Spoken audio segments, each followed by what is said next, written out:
Assalamualaikum Pak. Waalaikumsalam warahmatullahi Pak lagi baca buku apa Pak? Rahasia. Aduh, kayaknya menarik deh Pak. Aduh. Tapi sebelumnya kita ini dulu dong Pak. Opening dulu. Boleh. Kan masa ada openingnya. Yuk. 1, 2,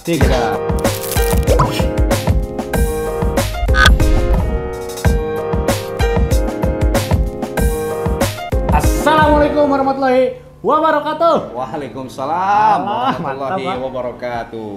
Bertemu Dengan kita di Ribut. Review Buku terpopuler. Boleh populer juga Terpopuler, nggak Pak. apa-apa. Iya. Yang jelas Ribut sebuah program yang tidak punya nawaitu untuk membuat suasana menjadi keruh, gaduh dan rusuh, jelas, sebab kita menduga setiap kita sudah punya kegaduhan.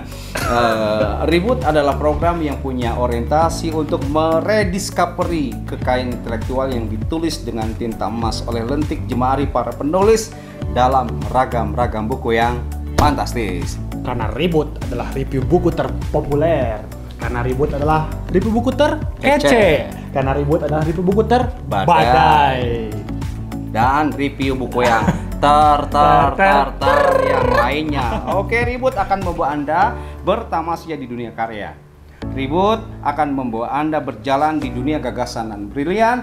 Ribut akan ngajak Akna piknik di taman akademik yang ciamik. Tetap bersama kita di apa, Bu? Di Ribut. Karena di Ribut Dapat ilmu Tanpa tanpa ribet.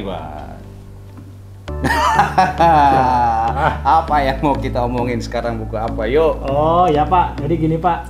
Sebenarnya kan saya tadi bingung Pak dari jauh Bapak Oke. baca buku yang begitu tebal gitu, buku-buku yang saya lihat sangat-sangat apa ya, karya yang monumental gitu Pak. Sebenarnya buku apa ini Pak?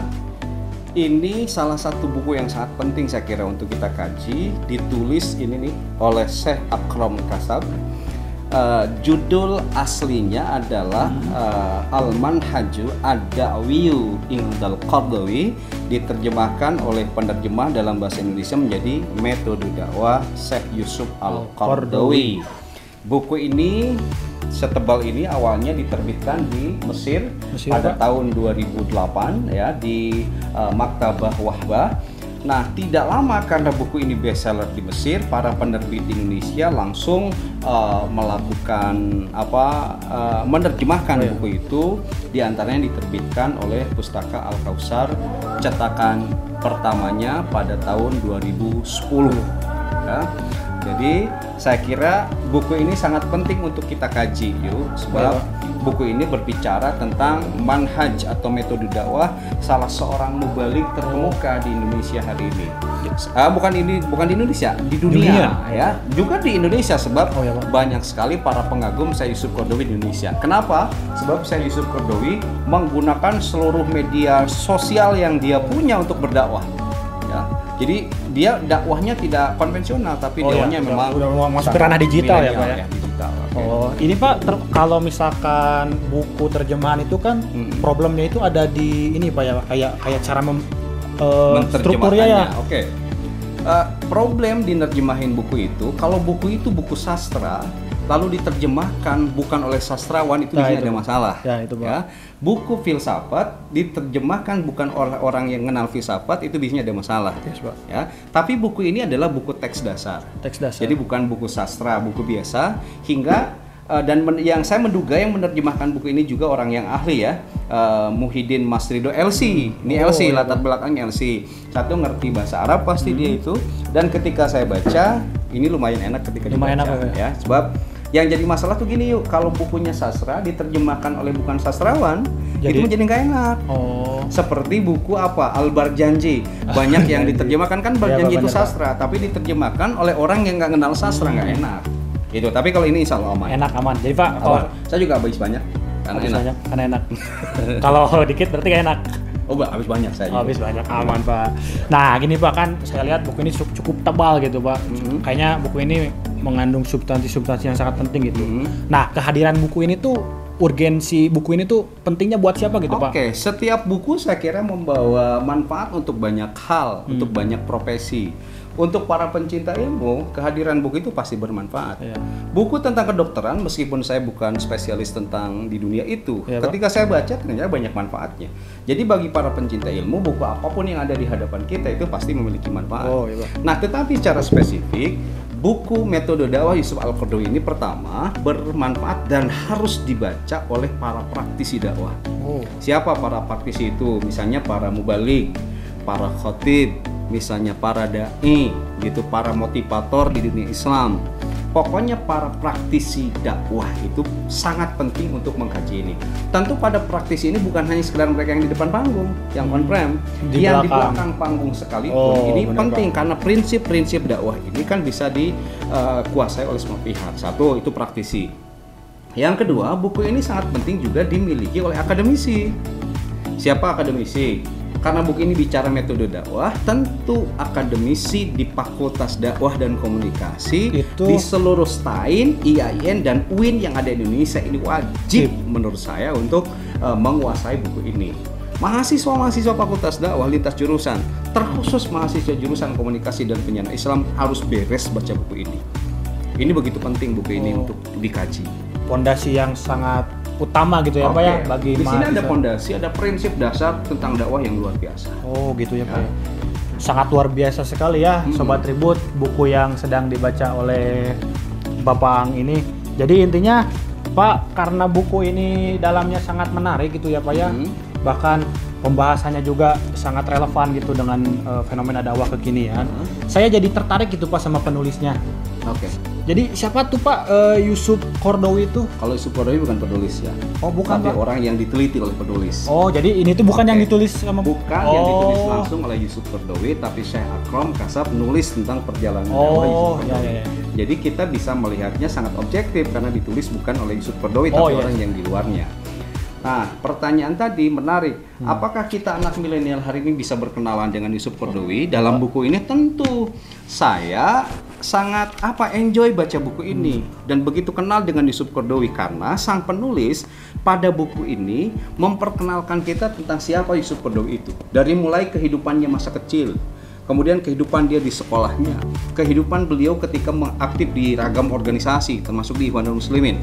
Kemudian berikutnya siapa guru-guru beliau misalnya. Saya punya catatan kecil dari buku ini. Guru Syekh Yusuf Qaradawi sebagai sanad keilmuan, di antaranya di Ikhwanul Muslimin misalnya Syekh Al-Baha Al-Hauli, itu bahasa istilah Wah, ya, Pak. yang bicara sejarah Ikhwanul Muslimin tahu dengan beliau. Lalu ada Said Sabiq. Said Sabiq yang nulis fikih kan? Ya, Pak. Ya, oke. Itu adalah gurunya Syekh Yusuf Qaradawi. Kemudian berikutnya ada Syekh Muhammad Al-Ghazali ini. Oh, ya, Pak.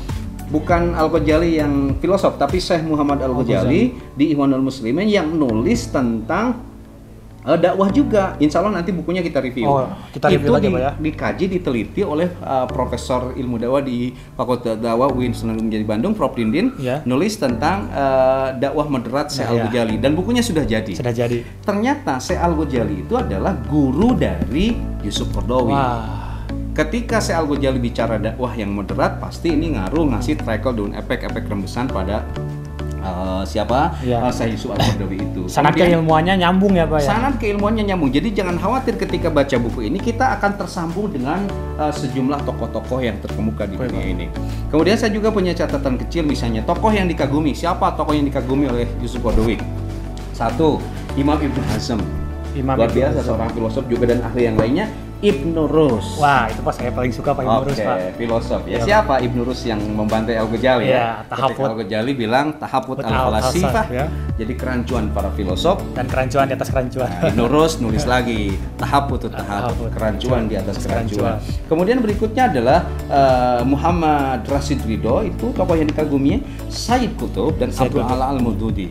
Nah, itu tokoh-tokoh pergerakan semua. Itu tokoh populernya. Kan biasanya kalau kamu ngefans ke seseorang, Iya, iya. pasti orang itu dikagumi dan itu kadang jadi Role model ya, Pak. role model kita melakukan imitasi. Seperti Bio sangat kagum ke Torik, Ya, Pak. maka perilaku Bio mirip dengan Tarik. Torik. Itu pasti seperti itu. Bio Ya. kagum sama Mang Iken, Saya juga pasti akan meniru beberapa aspek yang keren dari Mang Dari Ikin Mang gitu. Ikin. Apa yang aspek dari keren Mang Ikin? Biasa jomblo Pak. Jomblo. Jomblo fisabilillah dan konsisten setiap saat Pak. Bukan, Aman. yang jelas jomblo mugolado ya. Jomblo mugolado. Oke. Jomblo mugolado. Siapa? Orang lain malam minggu apel, dia sholat istisqa. Untuk meminta hujan. Oke. Mantap sekali. Berikutnya Iya, Pak. ada tokoh yang sangat berpengaruh yang mengkonstruk pemikiran Yusuf Qaradawi. Saya ada catatan kecil dari buku ini adalah satu, Imam Al-Ghazali ternyata. Imam Al-Ghazali yang ahli tasawuf itu yang mengkritik para filosof dengan kerancuan para filosof itu adalah guru. Kemudian Ibnu Taimiyah juga tokoh yang berpengaruh, Ibnu Qayyim dan Hasan Al-Banna. Nah, jadi Bio kembali ke pertanyaan, orang pemula yang belum kenal dengan Qaradawi dengan membaca buku ini akan langsung dikenalkan dari mulai siapa Qaradawi kecil sampai Qaradawi nanti memiliki sanad keilmuannya. Jadi pemikiran-pemikiran Qaradawi itu diekstrak dari berbagai macam filosof dan ilmuwan Islam ya Pak ya? Betul. Itu diramu menjadi satu hingga nanti lahirlah manhaj dakwah beliau yang luar biasa. Jadi menurut saya. akan sangat multi perspektif gitu Sobat Ribut, pemikiran Yusuf Al-Qaradawi ini sangat relevan dengan fenomena sekarang yang semakin dinamis ya Pak ya. Jelas, relevan banget. Dan di buku ini juga menjawab ragam problematika dakwah yang sedang dihadapi oleh umat Islam hari ini untuk kasus keindonesiaan dan juga keduniaan tentu. Nah, untuk kiprah dakwah Yusuf Al-Qaradawi itu gimana tuh Pak? Oke, di buku ini juga dibicarakan tentang kiprah dakwah yang luar biasa. Jadi Yusuf Qaradawi itu dakwahnya merambah dari semua aspek. Kalau kita pakai sudut pandang dakwah dalam konteks ke UIN Bandungan misalnya, dakwah itu kan ada satu yang bentuk tablik misalnya, turunannya adalah KPI. Dakwah dalam bentuk irsyad misalnya, turunan institusionalnya adalah BKI. Dakwah dalam bentuk tadbir, tatwid dan lain sebagainya. Semua pintu-pintu dakwah itu digedor oleh Al-Qaradawi. Jadi sosok beliau itu rijalud dakwah yang seluruh pintu-pintu dakwahnya dia masuki semua dengan penuh dengan totalitas. Gitu, digambarkan dalam buku ini.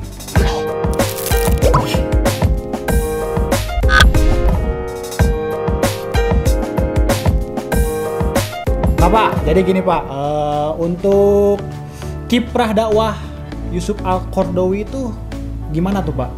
Kalau yang di buku ini? Di buku ini dijelaskan bahwa tadi saya sampaikan kiprah dakwahnya itu sistemik. Sistemik Pak? Kiprah dakwah Yusuf Qaradawi itu sistemik. Kenapa saya bilang sistemik? Sebab jadi apa ya? Kan seperti tubuh gitu ya. Oh yes. Jadi mana ada yang jadi kepala, ada yang jadi mata, ada yang telinga, ada tubuh, ada body segala macam. Jadi sistemik. Dakwah yang dia lakukan itu. Seluruh media dakwah dia sentuh. Gitu. Kemudian berikutnya dakwah lewat tulisan dia sentuh. Dakwah lewat seminar-seminar simposium internasional dia sentuh. Gitu. Dakwah dalam pendekatan ekonomi dia sentuh. Dalam banyak aspek semuanya dia sentuh. Makanya cukup berpengaruh di Mesir, saya Yusuf Qaradawi itu sampai sekarang. Jadi platform apa saja disentuh Pak? Disentuh, semua platform dakwah disentuh. Itulah yang kita perlu berguru sama beliau.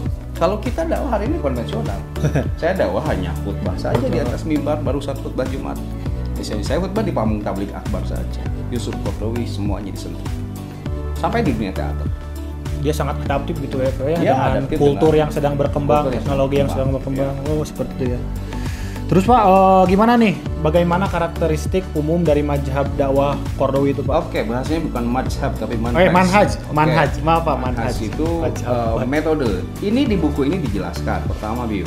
Gini kata beliau. Prinsip dakwah itu harus memberi kemudahan. Ya Pak. Dakwah itu jangan mempersulit gitu. Ya, Beda kan pertanyaannya kalau Anda anak datang ke mahasiswa syariah dan fakultas dakwah beda. Misalnya kalau ke syariah, Pak boleh enggak sholat pakai celana pendek? Haram, nggak boleh kata syariah. Rasanya agak bohong. Tapi kalau datang ke anak dakwah, Pak boleh enggak dakwah pakai sholat pakai celana pendek? Boleh, asal nanti pakai sarung. Nah, kan kayak gitu. Jadi dakwah itu tidak mempersulit tetapi harus mempermudah. Yang kedua, kata Qaradawi, prinsip di manhaj dakwah dia, dakwah itu harus memberi kabar gembira. Tidak boleh memberi kabar yang membuat umat takut. Dakwah itu harus menggembirakan. Jadi orang berada di forum dakwah itu harus senang, harus bahagia, harus gembira. Ini di forum dakwah meranyun gini ya. Jangan seperti itu, harus bahagia. Kemudian ketiga harus jelas, dakwah itu harus clear. Jangan sepotong-sepotong. Jangan sepotong-sepotong, jangan abu-abu. Karena itu ketika kita ingin mengikuti manhaj Al-Qaradawi, milikilah seluruh aspek yang ketika kita dakwah bisa jelas. Oh benar Pak. Kemudian banyaklah, yang terpenting ini ada prinsip yang menjadi manhaj dakwah Qaradawi itu adalah moderat. Wah itu Pak. Dakwah itu harus moderat. Maka inilah yang sekarang sedang dikembangkan di Indonesia dalam konteks moderasi beragama untuk menjawab ragam problematika hari ini, di mana orang terlalu banyak mencong ke kiri, mencong ke kanan. Moderat itu adalah gabungan antara kiri dan kanan. Jalan tengah di aspek itu. Ya, Pak, ya. Ya, kemudian berikutnya kata Qaradawi, dakwah itu harus mempersatukan, bukan mencerai-beraikan. Wah, itu yang paling utama, Pak. Jadi dakwah itu harus apa namanya ya? Ya muwahhid, menyatukan. Kamu sudah menyatu belum? Sudah Pak. Sudah ya. Tapi kelihatannya nyatu dulu ini. Iya Pak. Jadi harus menyatukan. Menyatukan apa? Menyatukan banyak aspek. Gitu. Satu, makanya berkembangkan kalau di dunia pemikiran Islam, misalnya Hasan Hanafi pernah bilang bahwa kita tuh harus punya tauhid itu satu, ada yang disebut dengan keesaan Tuhan, kedua keesaan umat, ketiga keesaan kehidupan. Allah itu esa, Allah itu tunggal, sudah kita imani bersama. Tapi yang kedua, itu umat Islam itu esa, umat Islam itu tunggal, umat Islam itu satu. Kenapa? Sebab secara primordial lahir min nafsi wahidah, dari jiwa yang satu. Lebih diperkuat oleh hadis Rasul bahwa umat Islam itu kal jasadil wahid, seperti tubuh yang satu. Karena itu umat Islam tidak boleh terjebak pada paradigma aku dan kau. Oh iya, Aku dikotomi kaya, gitu Pak ya. Kau miskin, karena aku kaya dan kau miskin, tolong kau jangan bergaul dengan aku. Iya. Aku pintar, kau bodoh, karena aku pintar dan kau bodoh, tolong kau jangan bergaul dengan aku.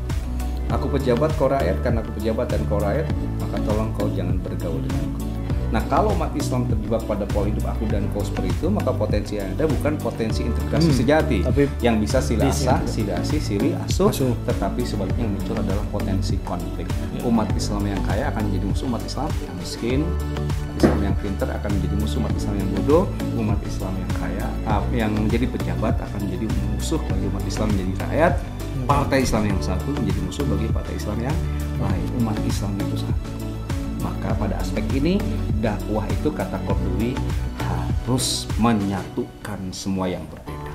Nah, Sobat Tribut, keren sekali nih isi dari buku Yusuf Al-Qaradawi apa ya? Keren. Dakwah itu harus menyatukan, jangan Itu baru memisahkan. sebagian loh. Itu baru sebagian apa ya?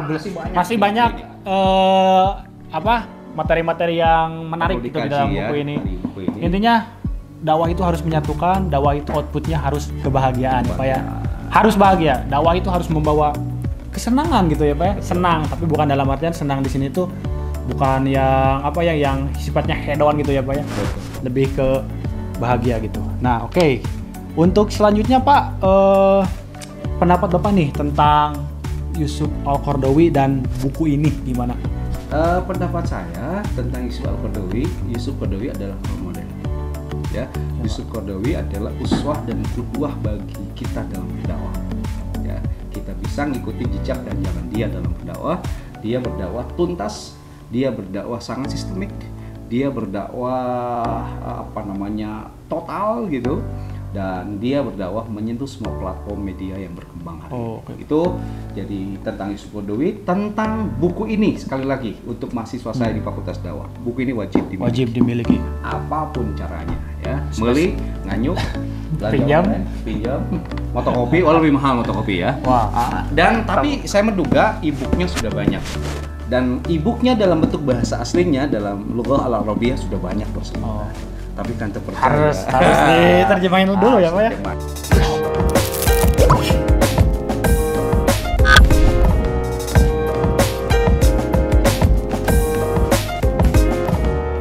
Oke.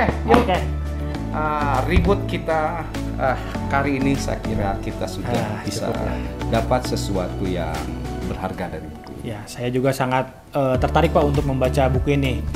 Karena itu tetap stay di acara kita apa? Ribut. Karena kita dapat ilmu tanpa ribet. Jangan lupa kawan-kawan semua untuk like, komen, share dan subscribe channel kita agar kita bisa terus nge-review buku-buku yang sesuai dengan hawa nafsu kawan-kawan semua. Oke, jadi Sobat Ribut tetap stay di konten kita. Tetap diribut, karena diribut dapat ilmu tanpa ribet. Mantap. Oke, assalamualaikum warahmatullahi wabarakatuh.